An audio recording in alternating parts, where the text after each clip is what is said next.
অন্যদিকে মমতার মঞ্চে নাম বাদ যাওয়া ভোটার, ধর্ণা মঞ্চে জীবিত কিন্তু মৃত ভোটার।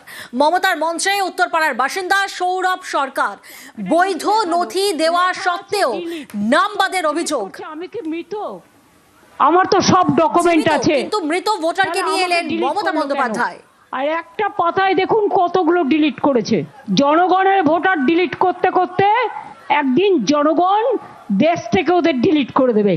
কাগজপত্র দিয়েছিলে, ও ডোমিসাইল দিয়েছিল, আধার কার্ড দিয়েছিল, ভোটার কার্ড দিয়েছিল, বাবা মার আধার কার্ড দিয়েছিল, সব দিয়েছিল। 2002 আবার নাম ছিল বাবা মায়ের, হিয়ারিংয়েও ডেকেছিল, তারপরে ডিলিট করে দিয়েছে। তা সেই জন্য ওর প্রশ্ন, ওকে মৃত? সেই জন্যই আমরা লড়াই করছি। ওর নাম সৌরভ সরকার, উত্তর পাড়া থেকে এসছে। আমাকে একটা লিস্ট দেখালো, লেখা আছে ডিলিট। তো ও জিজ্ঞেস করছে আমি কি মৃত?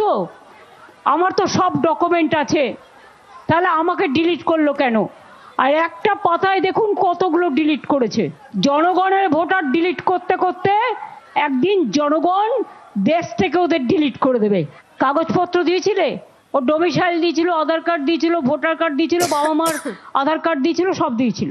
2002 আবার নাম ছিল বাবা মায়ের, হিয়ারিংয়েও ডেকেছিল, তারপরে ডিলিট করে দিয়েছে। তা সেই জন্য ওর প্রশ্ন, ওকে মৃত?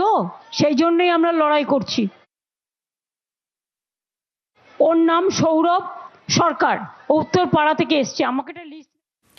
মমতা বন্দ্যোপাধ্যায়ের মঞ্চে যাকে আপনারা দেখলেন তিনি উত্তরপাড়ার বাসিন্দা সৌরভ সরকার।